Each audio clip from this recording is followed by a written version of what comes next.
Do you feel like the holiday season actually makes you happy, or does it secretly stress you out? Everyone's posting the festive magic, but meanwhile, you're doing the mental math in the Target checkout line, wondering, how did I already spend this much money? And it's wild because nobody talks about it. We all pretend we're fine, we're merry, we're joyful. But behind the scenes, the holiday pressure hits your wallet, your mindset, your relationships all at once. And here's the kicker: the holidays don't create your money problems, they just expose them. Every emotional habit, every impulse purchase, every financial blind spot. December shines a giant, flashing, Clark Griswold sized light on all of it. But here's the good news. This season doesn't have to derail your progress. It can actually accelerate your path to financial independence if you know how to use it. Today, we're going deep on why the holidays bring out the best and the worst in our financial behavior and how to take back control so this season doesn't own you. We're breaking down emotional spending, family expectations, holiday FOMO, gift guilt, and the pressure to make it all magical. And more importantly, we're going to be talking about how to build an intentional tradition that actually supports your financial journey. So if you ever started January feeling financially hungover, this one is for you. This is the Fi Guys. Let's get started. Welcome to episode 148 of the Fi Guys. It's our holiday special. Between the travel, the gifts, the food, and the family expectations, the pressure to make everything magical during the holiday season can feel like a financial gauntlet. But we're here to tell you that they don't have to derail your financial independence journey. In fact, this season can reveal your deepest patterns and best opportunities to make this journey even better. Dominic, welcome to the podcast. You ready to get into it? I'm so excited. I love a holiday episode. I'm wearing my ugly Christmas sweater. Chris looking dapper as always with the Santa hat and the red lumberjack shirt. I love it. I love it. I wonder, I might be the only one calling that a lumberjack shirt, but that's kind of the first thing that popped into my mind. I call it a flannel, but lumberjack shirt works. Listen, lumberjacks are cool. All bunion, very cool. Very cool. But yes, very excited for our holiday episode. Excited to get into it. And we have a lot of great information today. And I've checked out the notes. I have done my research with Chris, and man, we have quite an episode today. So without further things, let's get right into it. I'm excited, Chris. Where do we start off? So let's go ahead and start off with segment one. And this is why the holidays expose your money habits. They actually don't create it as people believe. So the holiday season actually magnifies what you already struggle with financially. So sometimes people have emotionally spending that gets disguised as a tradition. Social pressures creates a fear of missing out and then leads to overspending. A lot of people that have old family dynamics that'll bring up scarcity, guilt giving, and even comparison with your siblings, your family members, or other people that you see giving, especially now in the day of social media, where you can hop online anytime and watch shorts of people gifting their best friend or their sister or their kid a brand new Bugatti. Many people also try to buy memories instead of actually being present with their family. And I think that what we really need to do this season is we need to reflect, because the holidays don't create money behaviors. All they do is expose whatever your money behaviors already were, and they magnify them. Dom, can you think of anything that has, in this holiday season, that's kind of exposed maybe your relationship to money and how the holidays didn't really do it if you think about it a little bit deeper? But this is already something that was in you, and now you just have an excuse in the holidays to continue to act the way that you've already planned on acting? Absolutely. I mean, so maybe not me personally, but I know many people where, they're living paycheck to paycheck, but they want to make the Christmas holidays special, the ones they love. I had a coworker of mine who, me being an only child, little reference, right? I'm an only child. I have two parents, right? I don't have to buy a ton of gifts for a lot of people, right? But my coworker was telling me, "Oh man, this is an expensive season." I'm like, "Yeah, I know," in quotations, right? And she's like, "No, you don't really know." I'm like, "Bring me up to speed. What's going on?"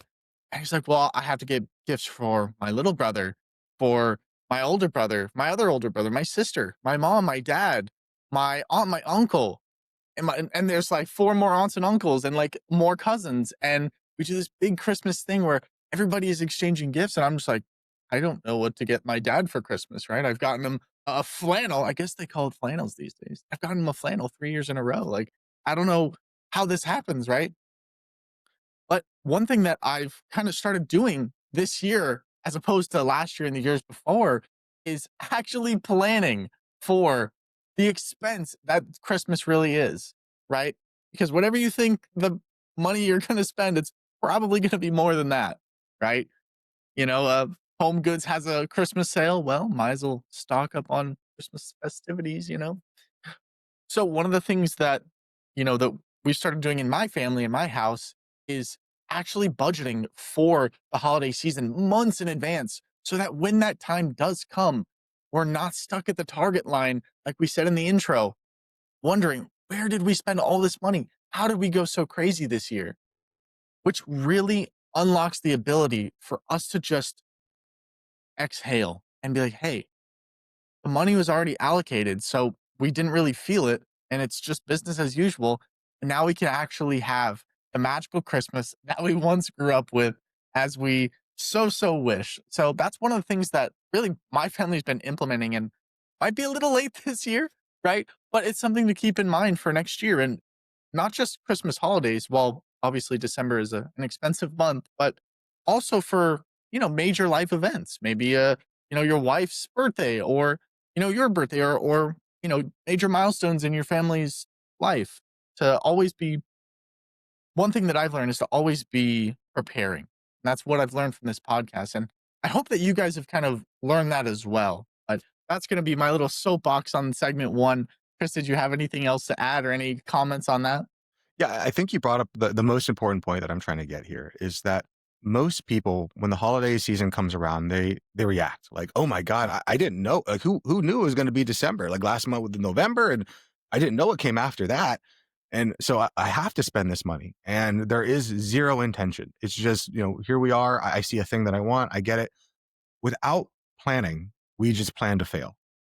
So I feel like what we need to really bring into people is they need to understand that, yes, this is an expensive part of the year, typically for most people, and it doesn't have to be. But just because this is a more difficult time of the season, you can't say that it's because of the season.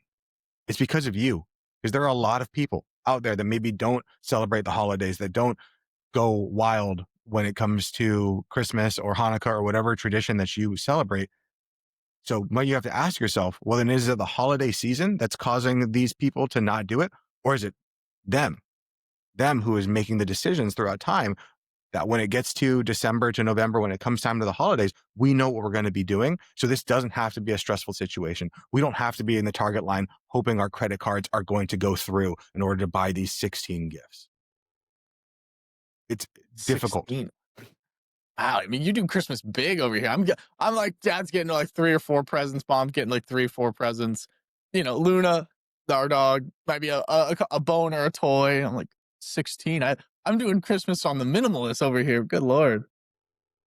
So I'd like to move into segment two. And this is where we start getting into, now that we've kind of diagnosed what the problem is. And again, the problem is not the season. The problem is that these problems are already in every other aspect of your life. Just the holiday season is exacerbating it. So this is a really good gut check to see like, oh, wait, I have this problem throughout the entire year, not just in December. We need to start to build the holidays intentionally. To Dominic's point, if we don't plan, then we plan to fail. If we fail to plan, we plan to fail. So we need to plan the holidays like someone who's actually designing their life, not just reacting to it. Because we all know December will be coming around again next year.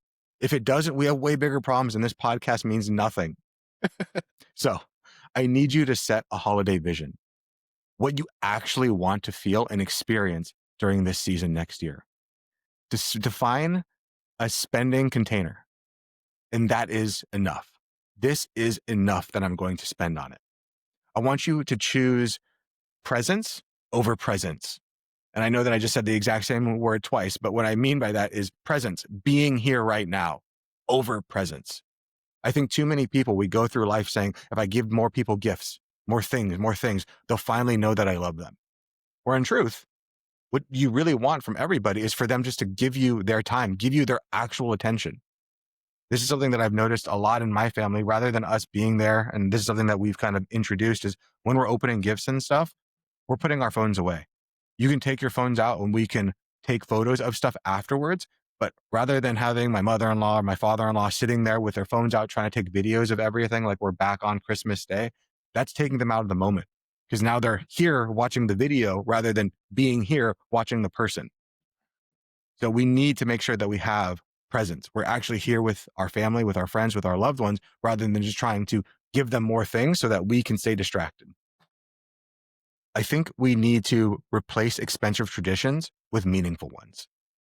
Because at the end of the day, it doesn't matter if you end up going to the most expensive place, because what really matters is just spending time together.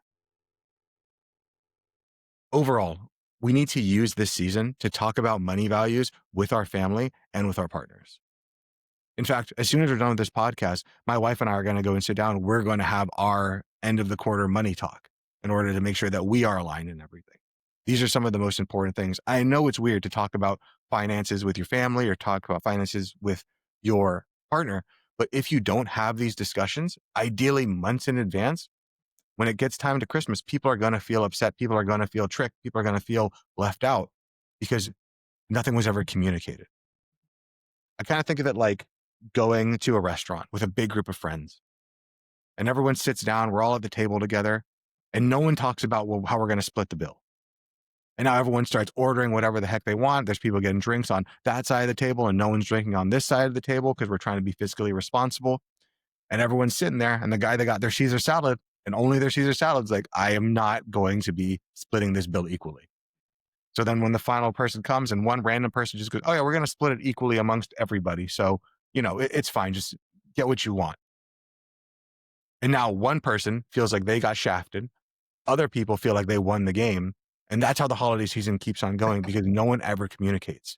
So rather than doing that, let's have a discussion before we even walk into the restaurant, before we even walk into this Christmas season. How are we going to set the budget? How are we going to do all these things? And I know it might not seem as magical. I know it might not seem as romantic, but you don't want to end up in January looking back saying, damn it, I don't know how I'm going to make it through these next few months. Dominic, how have you built holiday traditions and kept your finances in line over the years? So I'll answer that one. Just let me get to this real quick. One of the things you said is you're having a money date with your wife, end of quarter, coming up in the next couple days. I'm sure, like most people, they're probably curious what that's all about. So just a heads up, guys, if you want to go check out what Chris is actually talking about in that regard in detail, that's going to be episode 94, Why Money Fights Aren't About Money. So that's a great episode. I If you're in a relationship with anyone or you hope to be in a relationship with someone, I would definitely go check that episode out. It is a lot of great information in that one.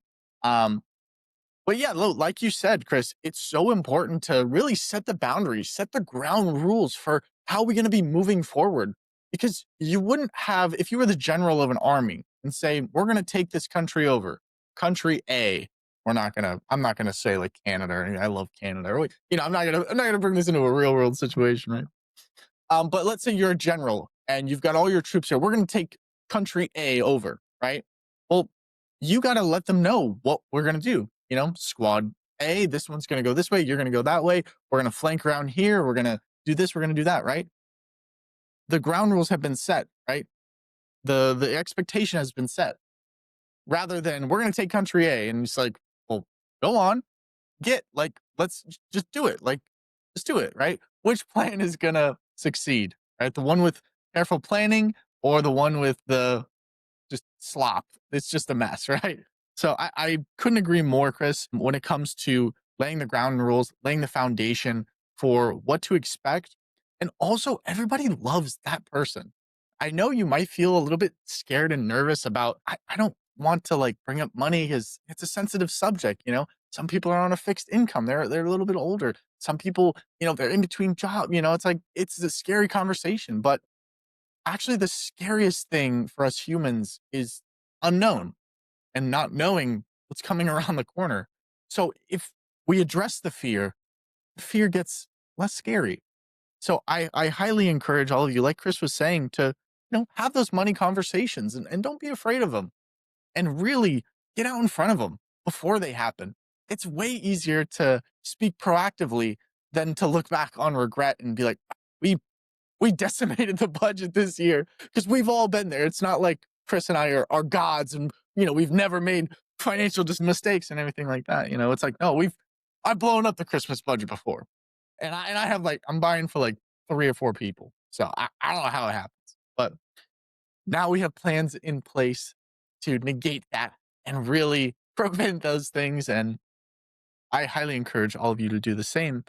But in regards to what we were just talking about, um, I agree completely, and that's my final sentence. I forgot the question you even imposed. If I'm being completely honest, as I always try to be. It's all good, Dom. I mean, the big thing on this one is we just need to use this season to train ourselves. And that's actually what we're going to talk about here in segment 3 of the podcast is I want people to not look at the holidays as this like gauntlet of terror where I'm at the end of it, I'm going to fail.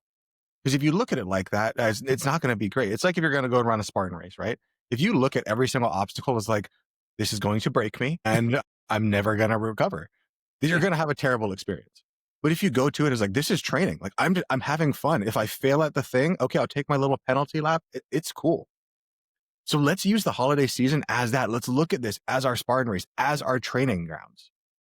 Because the holidays can actually be a time to use discipline and actually strengthen our core muscles for financial independence. This is focusing on the core, man. This is protecting everything. Look at all this kinetic chain. This is that time of the year. So what we can start to do, because all of these things are going to be so important in your FI journey, in your journey of financial independence. And if we can't focus them on them here, if we can't get better here, it's going to be a lot harder when things are less burdensome. So what we need to learn to do during the holiday season, what we need to learn to do in all parts of life is delay gratification.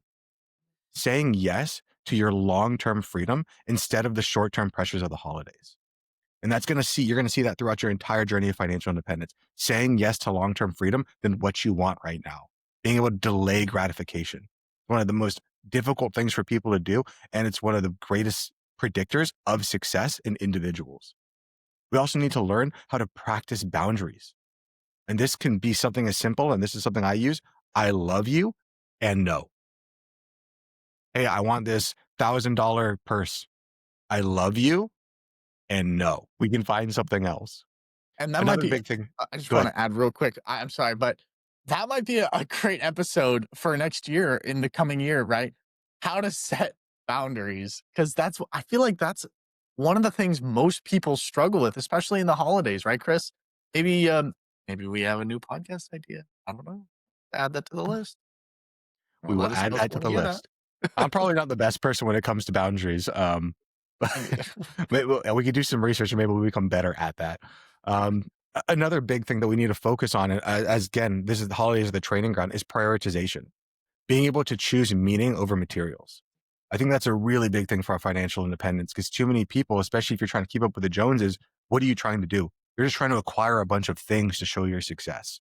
Where people who are trying to pursue financial independence are trying to acquire different things. They're trying to acquire assets. They're trying to acquire meaning, things that actually give value to their life rather than a bunch of things to prove to other people that they've made it. This is also a season where we can really begin to flex our creativity muscle, finding low cost ways to maximize joy. And this is going to be something, again, that you're going to see through your entire financial journey. Are there ways rather than going to Disneyland? Can I just go to the beach to make memories with my family? I don't have to go to Disneyland every single weekend or to the zoo or wherever. Sometimes just spending time together in a park, which is the exact same experience, maybe not exact, but relatively the same experience for zero of the cost. The big thing is I want you to use holiday downtime to review your financial year and set financial goals.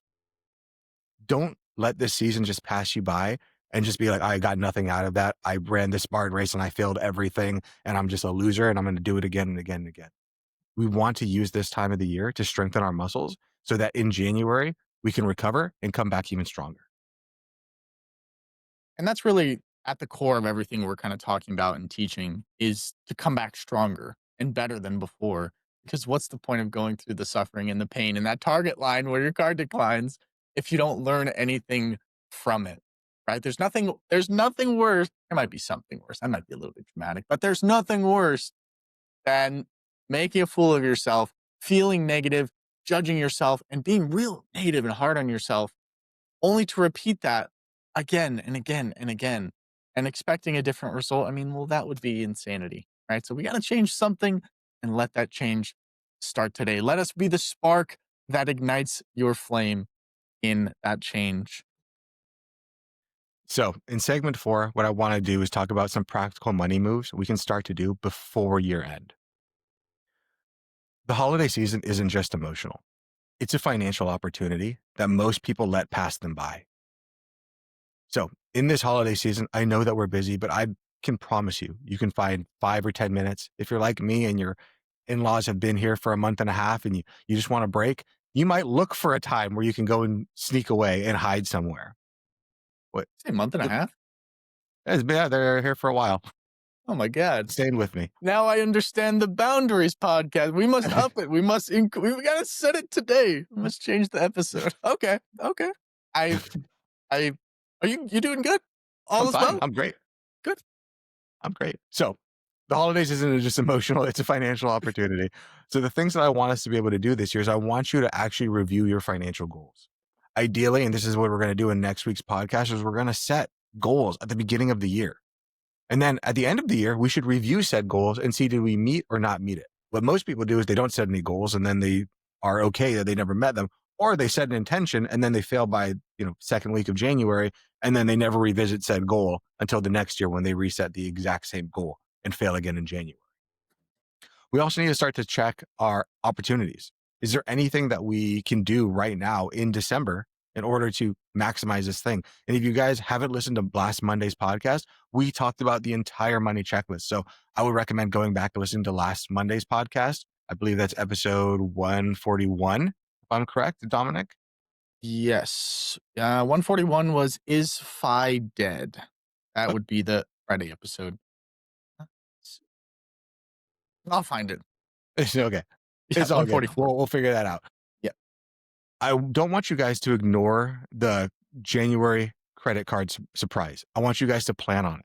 So if you guys are ready for these credit card things that are going to come through, it's going to make it a lot easier for you.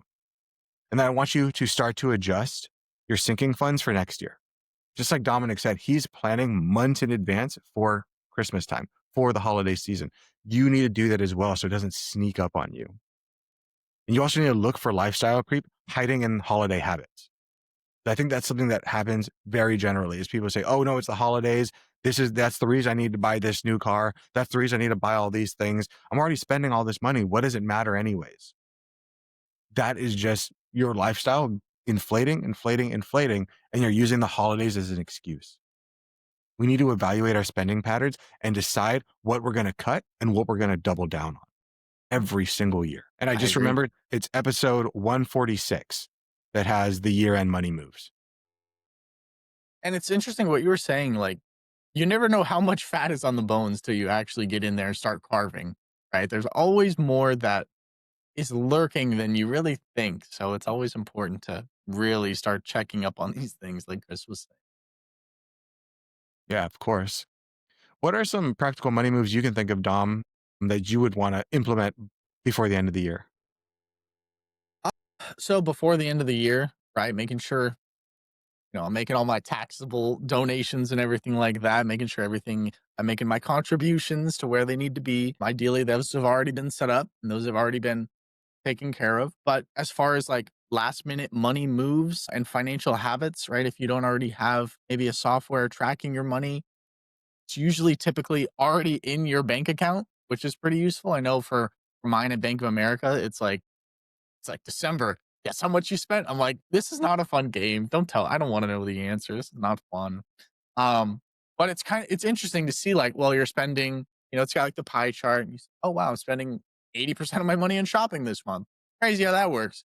But I found that having different apps that can kind of track your finance in a deeper level can really help you to see where all your money is actually going and where is it going for fees, for taxes, for XYZ. I highly recommend that. And I know, again, this is going to be a podcast of remembrance, I guess, because we do have a few episodes on different apps that we've kind of used. Crazy enough, and I can't believe I'm referencing this, but episode 23 was one of the episodes where we talked a little bit about apps, tools, and tips and tricks to kind of help with the spending and the cash flow and everything like that. But yeah, Chris, I mean, you're the master here. Do you have any year end things that I'm kind of missing? I think the biggest thing at the end of the year is we just really need to reset and see what is the end goal. I think that a lot of people, especially when it comes to the holiday season, if you were to ask them, how is it that you decide what you can and can't spend? They'll be like, I just kind of feel it out. I just kind of feel it out. And, I feel. And you're like, okay. So then you ask again, like, what does that mean? What are you feeling? And they're like, no, we see what happens. And then you ask, okay, so every single year that you've done this, that you feel it, how does that work out for you? And they're like, it did not well. But I'm just going to keep doing it because it's easier. It's easier to do nothing about it and hope that it's going to be better than it is to actually get in there, get in the mud, figure out, oh my God, this is not going to work out. The math is not mathing. And rather than blaming the math, I blame society, I blame everything else. The math is just numbers. You are the one that's controlling every aspect of it by not taking intention with your life, by not taking intention of all of these things. And this isn't just about the holidays. This is about financial independence. This is about your life in general. And I know it's hard to kind of wake up to the matrix, as it were, and to see the truth for what it is and say like, oh, I'm actually the captain of my own destiny. And if I want things to change, I need to be the one to make those changes. So in that, I think the biggest thing that we can try to find is, what is our end goal? What is our main goal? What is the thing that we put in the highest order? Because I say this all the time to my coaching clients, you can have anything you want, but you can't have everything. And too many people are chasing everything. I want the house and the white picket fence, and I want to have great work-life balance, and I want to have all of these things. There are trade-offs. Think of it like you're a character in a video game. You get your skill tree, and you get that one little tick that you get to put on any skill. You only get to choose one skill, and you get to max out your characters over time, but you're not going to have them be God level in every single thing. It's only going to be in a few things because you only get a certain level of ticks. You only get a certain level of skills that you get to use. It's the exact same thing in life. We only have so much time to develop. We only have so many skills. We only have so much genetic potential to be able to do things. So we get to use our unique tools to be able to design the life that we want. But we have to decide, what is it that we want to build? What is it that we're going towards? And if your goal is just to accumulate the most amount of stuff to prove to the most people that you are successful, you can choose that as your life. And that is fine. But you can't also say, and I want financial stability. And I want all of these other things too. Because unfortunately, especially in this economy, it really is one or the other. And if one of those lucky few that can escape and can have both the high income and financial security and all the things, wonderful. But you're not listening to this podcast. What do you think, Dom? Man, yeah. I mean, it's a sad reality to live in, but it is our reality. Like you said, I mean, you can can't have everything. Say the quote one more time. I love the quote. I live the quote. But you can have anything, but you can't have everything. And Hit listen. I'm growing up. Um, but no, that's a sad reality to come to terms with because I mean, it's true. It is true, unfortunately, right? But you got to make choices and understand what things you want to give up. And while you were saying that, I was thinking about everything I want. I'm like, well, which of that am I willing to give up to get what I actually want? And I think that's a conversation that all of us need to have, really, is a real honest conversation about, what do we really want? What are we willing to give up? And what are we not willing to give up? And that's the important one, right, Chris? It's like, what are we not willing to sacrifice? Is it 40 hours of work? Is it family time? Is it 3 vacations a year? What is it, right? Is it the Starbucks, right? And I think that's a really interesting point that you made. Yeah. Well, I was talking to my wife last night, and we were talking about life decisions. And rather than just saying, like, what is it that you would love to do in life? Because we were talking about careers and like the choices we made. I asked the question, in what way do you choose to suffer? Do you want to choose to have, because we're talking about going into higher paying careers where you don't like your job, because we have a lot of friends that are attorneys where they make good money and they actively hate their jobs. I work in finance and, I've had seasons of my life where I absolutely hated what I did when it made money. You get to ask yourself, do I want to suffer in that I have a lower paying job, but I'm doing something that I love, maybe like in the arts? I'm doing something I love, not making as much money, and I'm suffering because I can't go out. I don't have the disposable income to make memories in that way, but at least I'm loving what I do. Or do you want to suffer in the way that I hate what I do? Every day is a burden, but at least on the weekends or at night or whatever, I can go and buy things and have meaningful experiences out there in another place. And we get to choose which path do we want to go down. So I want our listeners to think about those types of things. It all comes down to the intention and what ways do you want to suffer? Because you are going to suffer. And I think too many people, they make these rosy things where it's like, oh, I'm going to have this and this. And in life, I think if you reflect back on yourself, listener, you can see that like, oh, it was this or this. There's very rarely an and. Or if there was an and, it meant you had to sacrifice something. In segment 5, I want to talk about what the FI mindset looks like during the holidays. And not just during the holidays, during the entire year. Financial independence isn't about deprivation. It's about alignment of your money, of your values, of your intentions. Financial independence isn't about designing a life you need to escape from. It's about living the life that you want right now and every single day. We need to be able to, during the holiday season and during the rest of the year, choose to focus on meaning over money. What are the things that we actually want to spend our money on, and let the money just kind of flow the way it is? We need to be able to use gratitude to reset a relationship with spending, because too many people are trying to spend from a place of lack. If I spend enough, if I get these things, I'll finally be where I want to go. But by being able to be grateful for the things that we have, it allows us to see that we already have so much abundance, and bringing in more things is not going to fill that hole inside of you. We need to remember that experiences last so much longer than stuff. Stuff lasts a long time. Like I have this water bottle that has been with me for a really long time. It lasts a long time. It's been like 3 years. But the memories that I've made with my wife 10 years ago, that's made it a lot longer. And I know it's going to keep on going on. It's also that I don't buy new water bottles and I just kind of keep them forever. But, I've also met friends that buy Stanley Cup after Stanley Cup after Stanley Cup. And I just don't get it. I don't understand it. The biggest thing is this: when it comes to the holiday season, giving isn't about dollars. It's about your intention. And I think you have felt things from people when they're giving you a gift that maybe didn't have the highest of dollar tags, that you knew they thought about you, that you knew that they put in time, effort, and love into the gift that they gave you. And maybe it wasn't the most expensive gift, but I can guarantee, at least for myself, that those gifts mean so much more than the newest, baddest iPad. While those are wonderful and you love them, you really just want someone to be there and think about something that you would want because they know you and they thought about you. What do you think, Dom? Or is there anything other mindsets that you can think of that were part of this FI journey? You know, at the end of the year, I always sit down with I have this one friend. His name's Philip. I love this guy. I see him once a quarter, right? We don't hang out a lot. We don't talk a lot, right? But we're both on our grind. And I know wherever I am, I was like, all right, he's over there. I know he's doing his thing. I know he's on his grind. Right. And we come together at the end of the year.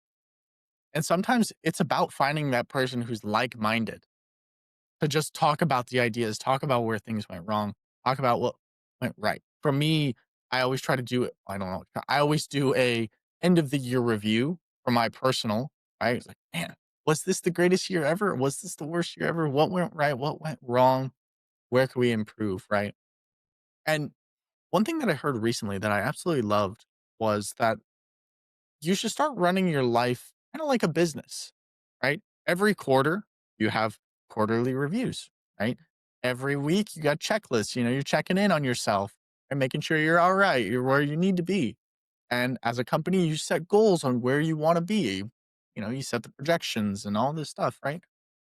And I think it's more I think we should start doing that a little bit more often. I know it's starting to work a little bit better in my life. And one of the new episodes we have coming in the new year is I developed what I call my second brain, right? In Notion. And that's something that, we'll get into next year. And I'm really excited to talk all about it. 'Cause it's like my magnum opus, or however they say it. So I'm really excited to share that. But no, as far as closing out this episode, I think you hit all of it on the nail, really. And I think that if you can take action with what you're hearing today, you're going to set yourself up for a great, great 2026 and a much more cheerful holiday season, because we know it doesn't really end with Christmas, right? We're going into New Year's, and that's a whole nother season. So, anything else you want to add, Chris? Yeah, of course. Let's get to the action step of the week. For sure. This week, I wanted to give people two different challenges. You could choose one, choose them both, whatever's going to be simpler for you, as long as you just take action. Challenge number one, I want you to write down 3 holiday traditions that you love. And I want you to write down 3 traditions that are draining you. I think we all have those things that we love to do with our family, love to do with our friends. And we also have those 3 things that we do out of obligation. Things that maybe it costs a lot of money. Maybe it just isn't fun for you. I know for me, we have a holiday tradition that's very new where we get sugar cookies. We just build a bunch of sugar cookies and then we bring everyone over and we just decorate sugar cookies. And it's ridiculous. And it ends up becoming, everyone just drinks and we end up turning all the candy canes into penises. And it's ridiculous, as it should be. And then we have other traditions where it's, hey, let's go out to a really big buffet and do all this fun stuff and spend all this money. And both of them are wonderful in their different ways. But if I I had to choose one, I'm going to choose the time where we're sitting around spending like little to no money and just having fun together. So I want you to do those things too. Write down 3 things that you love, 3 things that are draining. Challenge number 2, pick one of these things to do before the year end. Again, if you haven't listened to our year end podcast, go back and listen to 1 or 2 episodes back. But you can choose out of these 4 options. 1, close an unused subscription. 2, increase your retirement contributions by just 1%. 3, pay down just 1 debt. Or number 4, set your 2026 financial goals. Actually sit down with yourself, sit down with your partner, have a discussion as to where we have gone and where we want to go. Remember to use SMART goals: specific, measurable, actionable, relevant, and time bound. Boom. I got that. That was right There off we the dome. go. There we go. He's a champion. Champion. I love it. I love it. But this is the biggest thing, guys. The holidays can either drain your money or they can deepen your financial freedom, depending on how intentional you are. You can't just come into this season hoping that everything's going to work out. Because if you fail to plan, then you plan to fail. This season doesn't have to pull you away from your financial goals. It can actually strengthen and deepen your experience and bring you closer to it. So, Dominic, would you mind closing us out? Absolutely, guys. Absolutely. Well, that's going to do it for us here at the Fi Guys podcast. I hope you guys had an amazing, amazing year. We truly hope that this year inspired you to reach your fullest potential and really brought you closer to the goals that you share with yourself, with your spouse, with your friends, with your family. We really hope and wish that you have an amazing, amazing, amazing holiday season. As always, we're going to be back here on Friday. Probably going to be past Christmas, though. Going to be past Christmas, unfortunately. So, Merry Christmas from us to you. Hope you have an amazing holiday. And I think that's pretty much it. I mean, make sure to like the podcast. I mean, it feels weird to give like all that like holiday cheer and be like, but also like the podcast. And also share it with a friend, Go out please. and We are share. trying to grow Give this podcast. give the gift of fire. Give the gift of fire. Yeah, I mean, if you don't want to spend any money, just set, the Fi Guys, just the link to the podcast, just send that on by. It's the gift that keeps on giving, truthfully, honestly. I mean, it's a pretty good gift. I mean, I wouldn't be stoked if I got it, but it'd be useful. Right? It's like those toolbox you get as a Christmas. I get a toolbox every year. I have too many toolboxes. I don't know. My dad loves Harbor Freight. Anyway, guys, that's going to do it for us for this year. and for this Christmas season. We hope that, well, I'm going to be honest, we're still going to be pretty festive on Friday's episode. Who am I kidding? Who am I kidding? Who am I kidding? Anyway, guys, I hope you have an amazing Christmas. I'm Dom. He's Chris. Any final thoughts? Any final thoughts, Chris? No, we'll see you guys on Friday, the day after Christmas. I hope you guys have a meaningful one. If you're not celebrating Christmas, whatever your traditions are, that's awesome. Later, guys. Peace. Bye. This video podcast is sponsored by Mons on Wealth. The content in this podcast is for informational purposes only and should not be considered financial advice. We do not endorse specific products or services. Past performance does not guarantee future results. The opinions expressed are those of the hosts and guests, not the podcast sponsor.